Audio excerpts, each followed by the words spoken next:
Voina chuan guitar lesson thar kan zir ho lenga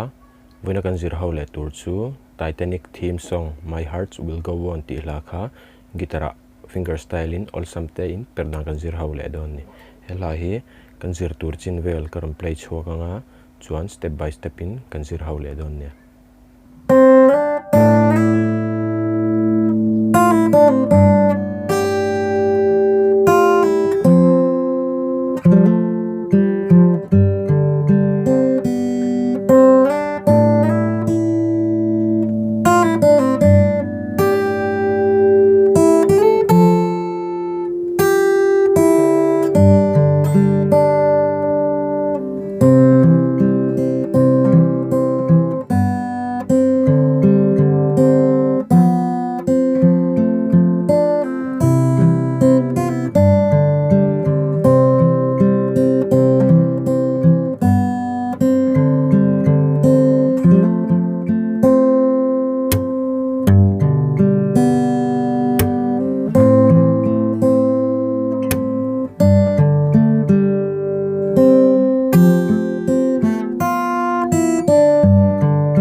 Masabera chuan a intro kan en masaberanga a intro chu tin akal don ni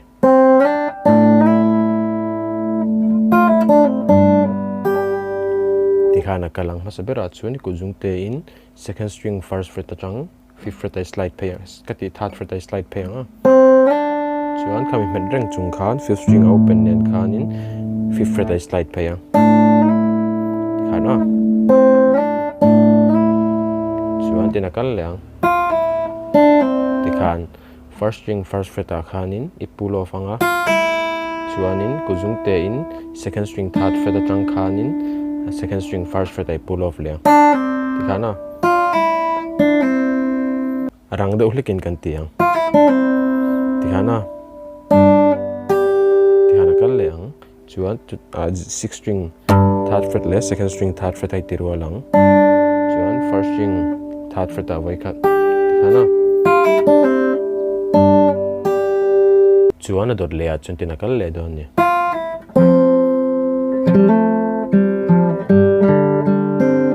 tikhan masabera chuanin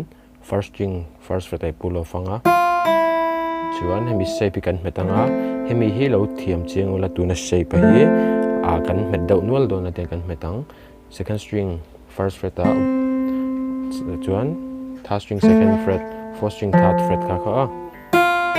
chuan hemi ka kan metanga fourth string le second string ka kan tirwala chuanin kuzung lai kan da sunanga adang la metreng sin fourth string le third string open ka kan tirirwalanga kan hamaronang third string second fret tikhan chuan kan open lenga third string kha chuan fourth string third fret a vai kha chuan sixth string third fret le fourth string open kan tirirwal lenga tikhana chuan tikhana kalang khami hemi sixth string le fourth string open kan tirirwal nuwa khanin fourth third chuan second string first fret a kan open leng tikhana kan ti chaleng abul tangin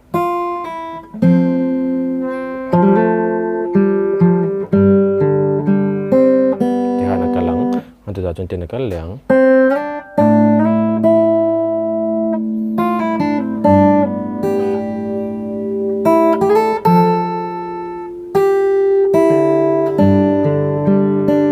thì hana kalang masabera chun ngai bokin ka khan voi kan tirin non lenga voi ni na kha chun ma ti khan ngai thawin chun first string kan open nga first string third fret chang fifth fret kan slide tang chuan hemi la met reng chung khanin fourth string third fret ka kan tir ruwa langa chuan first string third fret a voi khat first string open nga tlang kuzung pui poman the kuzung poman the o g baseline perna heng kai jong kuzung pui all sam ka tia ting kan tiang chuan second string third fret nen kan tiri ro lang chuan fourth third second na zui liang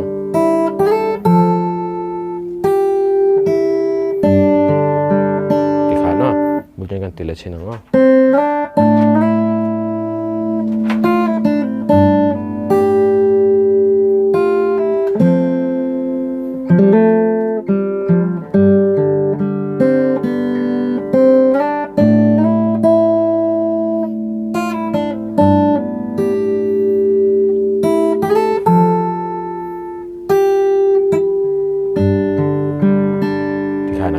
intro chu a verse chu tina kalang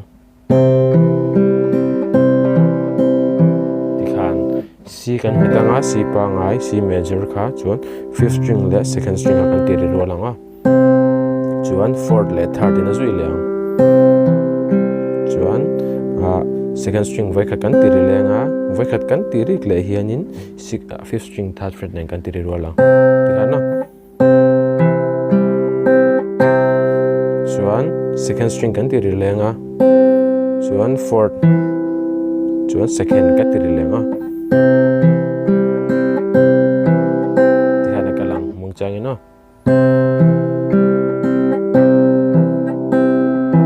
tikhan kalang chuan dot le chun tin kal leng tikhan chuan G kan metanga kuzung win sixth string third fret chawi kan metang adang me ngai lawa chuan second string open nen kan tiri ro langa second string first fret a voi khat tikhana chuan fourth open a third open a chuan fourth open a kan det leng tikhana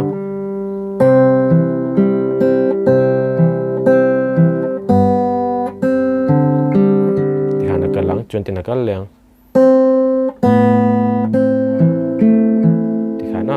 sabera chuan A minor kan metanga A minor a khanin second string kan tiringa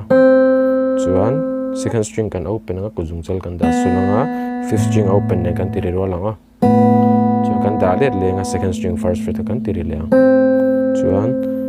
fourth third 14 azuyanga chuan tin kal leng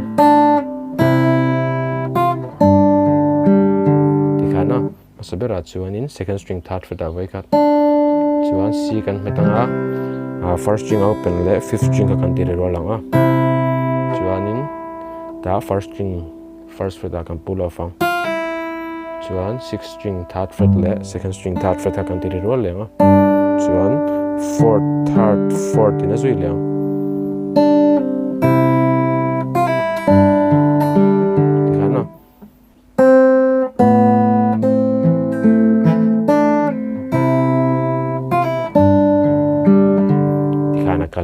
chuan dot le chuan a first line a verse a first line nen khan tu na mi hi ai nanga kal da ni tina kal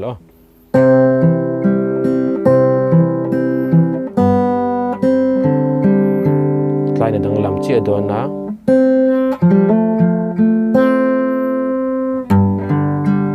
tikhana atira ka soitak F kha kan met lenga kami kan me nuwa khanin second string first fret kan tiri masanga chuanin third string second fret kan ti open nga chuanin fourth string nen kan tiri ro lenga tikhan chuan 4th 3rd 2nd na zui thaliang chuan G a 6th string 3rd fret a voi kan hmetanga kha chi kha anang chu open na kalang 3rd 2nd kati 4th 3rd 2nd tikana kan hamar rual kha ta kan pick thlang halang o tihan abul train kan play le chinang o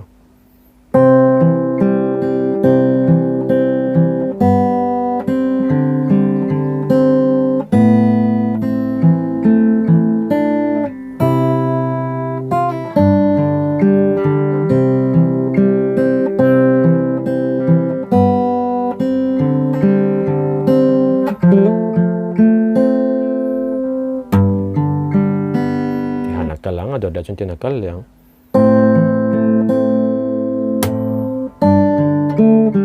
kana A minor kan metanga 2nd string 1st fret le 5th string open kan tiri ro lang o chuan 4th 3rd 2nd in azui liang kan slepanga chuan G a 6th string 3rd fret le 2nd string 3rd fret kan ti do na chuan 4th string open anga 3rd string 2nd fret away kan open liang 3rd string ka dikhana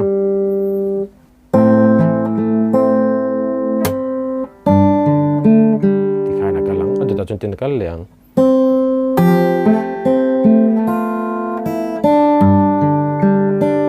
dikhana headlight shape kan met lenga kami met reng chung kha ni 2nd string 1st fret away kha chuanin kuzung te kan belanga ta hian 1st string 3rd fret a khan chuan 4th string ne kan tiri ro lang chuan kami met reng chung khan in kami chord kha met reng chung khan 3rd 2nd 3rd ta akal lenga tikana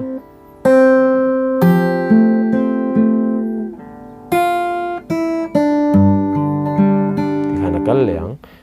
1st string 1st fret away kha 1st string kan open lenga chuan 2nd string 3rd fret away kha G bass line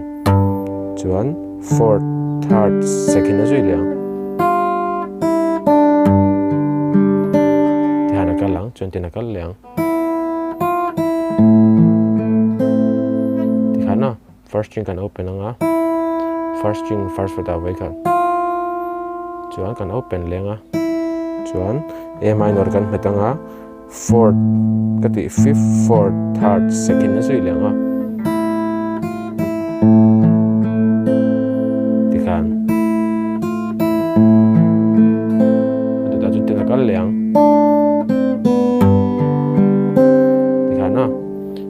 2nd string 3rd fret away kha chuan 1st fret kan let lenga chuan kan open ang 2nd string kan open anga chuan 6th string 3rd fret kan let lenga chuan 4th kan open anga 3rd kan open lenga chuan 2nd string 1st fret away kha tikhana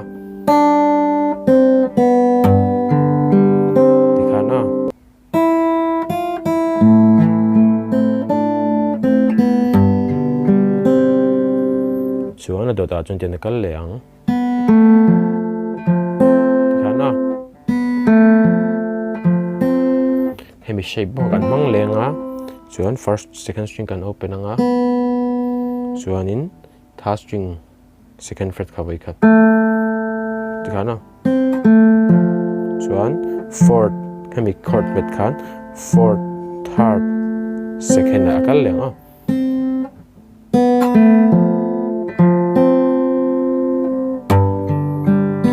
kal leang G akan lutanga 6th 4th 3rd 2nd a chenga tela chinanga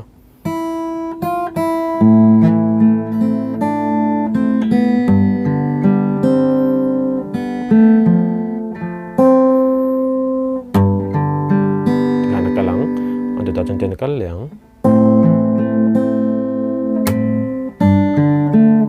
tikhan angai thawang deuh thoni chutin kan tilenga A minor kan metanga 5th string le 2nd string kan tiri ro lang chuan 4th 3rd 2nd na zui liang chuan G a tikhana 6th string 3rd fret le 2nd string 3rd fret chuan kan ti liang fourth string kan open anga third string second fret a vai khat chuan third string kan open liang tikhan na dui kan slip anga tikhan na kalang chuan tin kal liang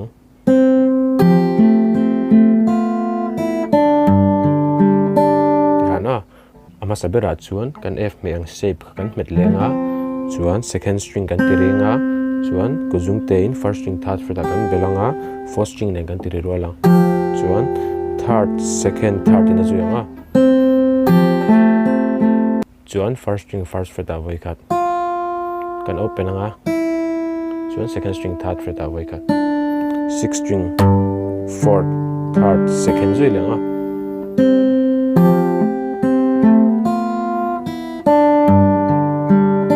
tikhana kalang te kan ti la chinanga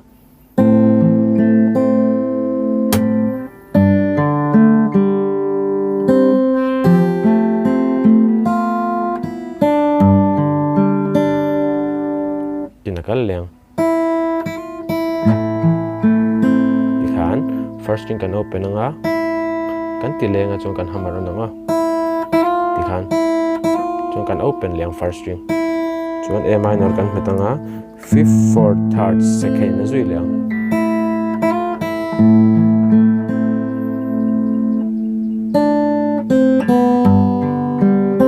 tikhan kal liang second string third fret a vai khat chuan second fret a vai khat chuan kan open lenga second string chuan G sixth fret kati sixth string third fret kan met lenga tikhan kal leng sixth fourth third second tikhan na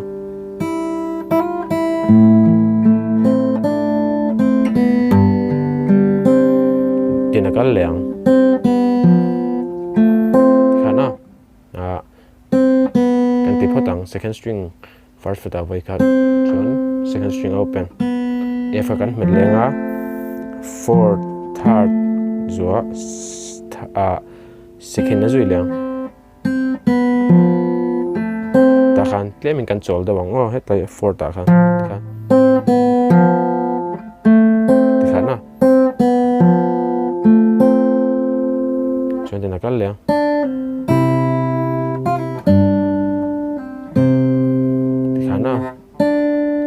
sabera chuan in second string third fret a vai khat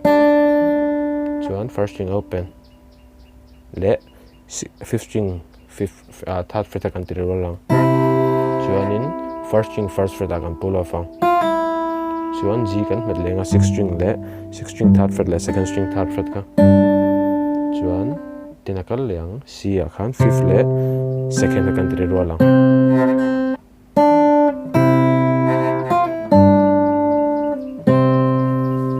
na intro kan soitak kana kal lenga ngai tho intro second part zo ka mi ga khatlai ngai nanga chuan aki kan san du chuan hetlai fifth fret atang khan 7 fret kan slide anga chuan 8 fret 10 fret chuan kepo kha second kepo nei chuan kepo kha second fret kan vuanga chuan C thawin kan na lenga chuan D a lut anga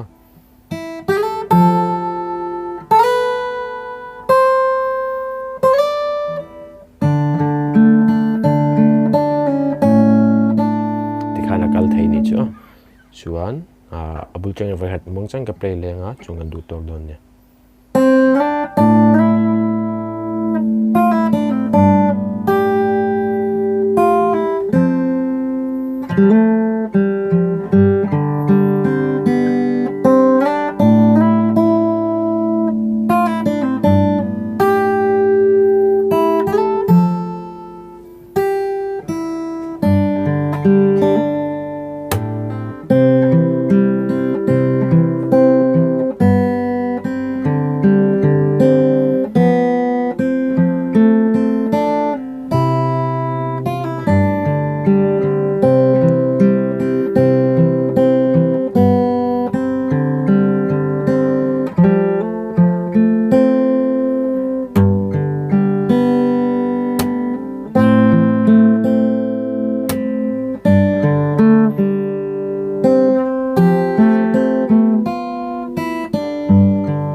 ki kan san du pon